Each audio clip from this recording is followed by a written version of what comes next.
The oars silence the waves, carrying cargo that has already lost its name.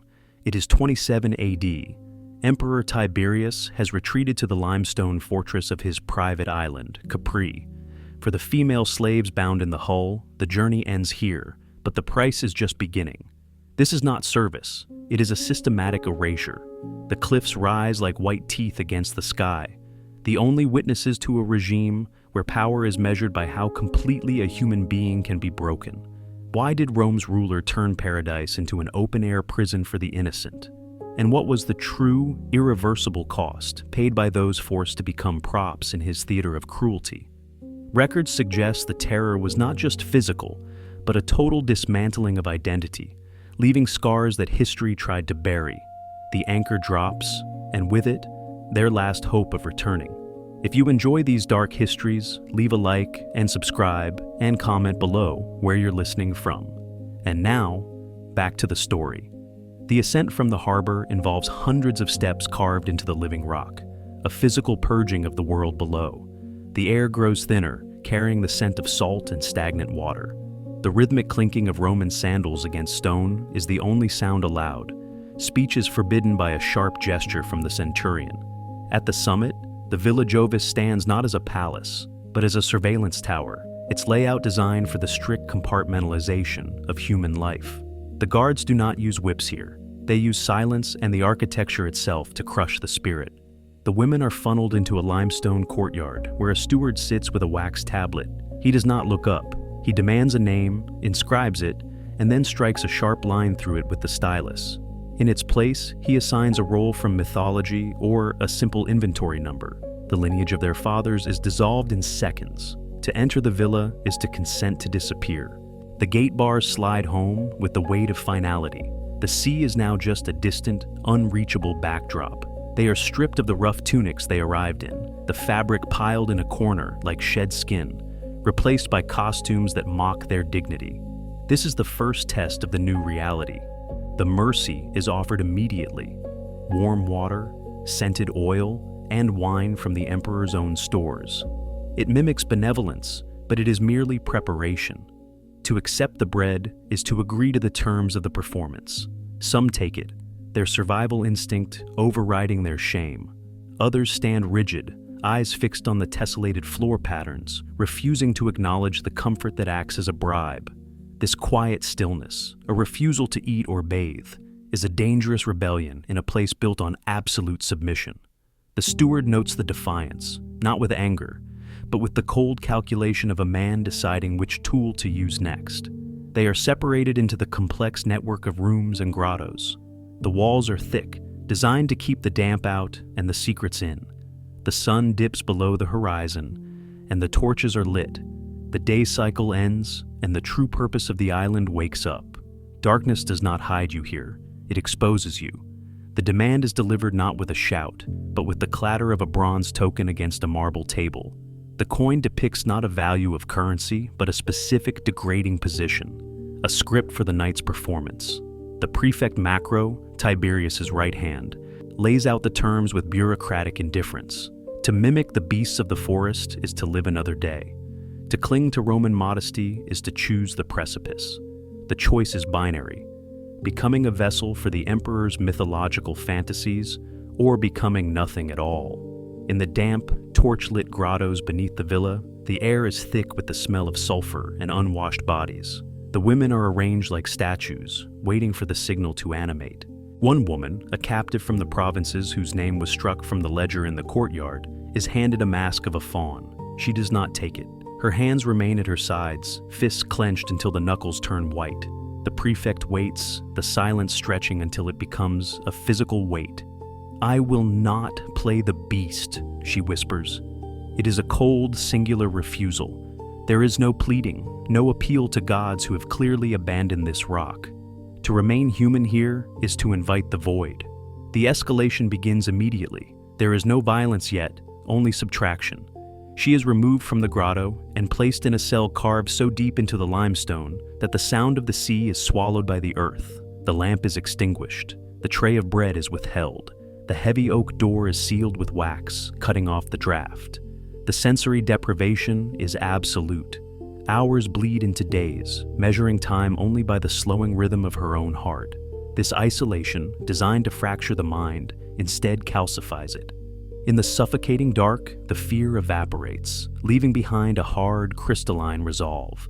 The silence was meant to hollow her out, to make her beg for the mask, but she fills the void with the memory of her ancestors. The deprivation becomes a fast, a ritual of purification rather than punishment. Her refusal to consume the emperor's bread transforms from a death sentence into a vow of sanctity. On the third day, the door creaks open. Light floods in, blinding and violent. Tiberius himself stands at the threshold, an old man with a face ravaged by skin disease and eyes that have seen too much vice to believe in virtue. He expects a broken thing, a creature ready to crawl. Instead, she stands, gaunt but upright. He takes a step forward, then stops. His hand hovers over the latch of his dagger, fingers twitching. A rare moment of hesitation.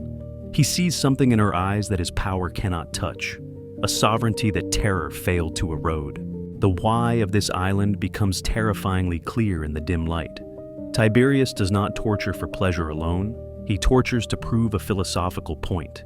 He believes humanity is inherently rotten, that every soul has a breaking point, where dignity dissolves into animal instinct.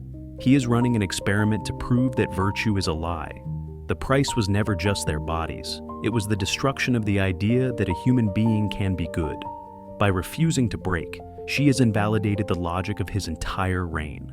She has kept the one thing he cannot manufacture, a soul that belongs to itself. He turns away, the experiment failed, but the punishment for being right is often worse than the punishment for being wrong. The light is not a rescue, it is a final target designation. Years after the emperor's breath finally rattles out of his chest at Misenum, the Villa Jovis remains a white scar on the cliff. Soldiers arrive to purge the island, to burn the bedding and smash the wine jars. They expect to find only filth and instruments of vice. But deep in the service corridors, behind a heavy tapestry distinct with mold, a centurion discovers the true legacy of the island. He pulls back the rotting fabric. The limestone wall is not smooth. It is covered in jagged, frantic scratches. Stone keeps secrets longer than flesh. These are not the lewd drawings of the spintrii that Rome whispered about in the forums. They are lists, column after column of names, carved with the sharp edges of broken pottery or stolen styling pins. Julia, Drusilla, Eliana. The names the steward struck from the wax tablet in the courtyard were not lost. They were transferred here, in the dark, by hands that refused to forget. The centurion traces the grooves with a calloused thumb.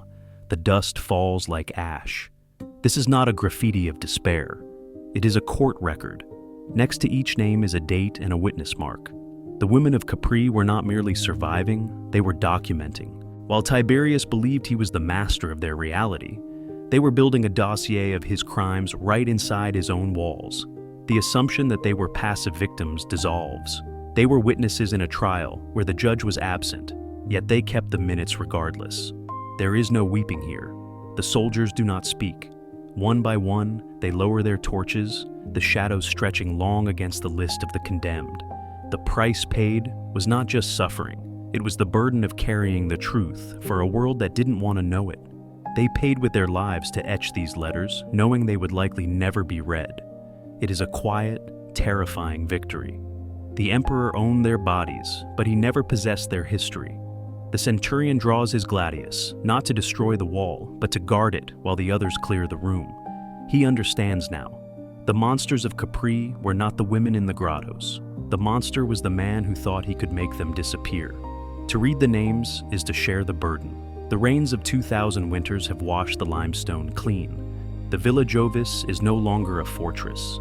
It is a skeleton picked clean by the wind. The roof timbers rotted centuries ago, collapsing into the very rooms where the empire's morality was dissected. The heavy tapestries that hid the wall of names have disintegrated into dust, and the names themselves have been eroded by the salt air, smoothed back into anonymity. Rome, in its efficiency, did not record the victims.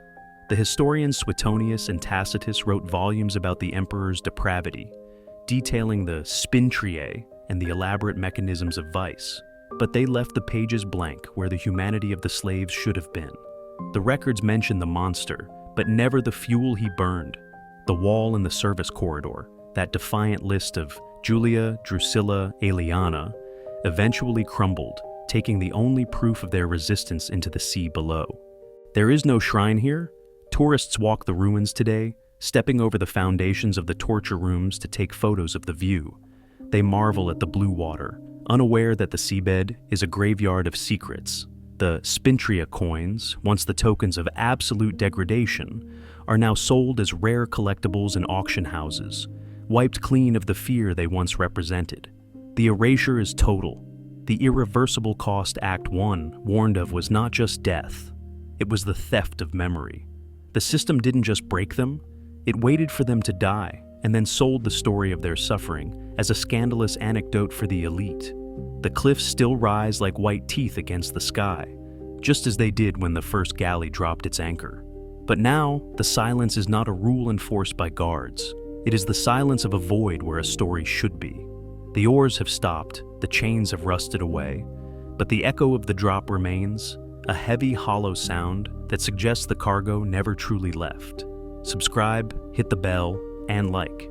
History is written by the survivors, but the truth belongs to the silence.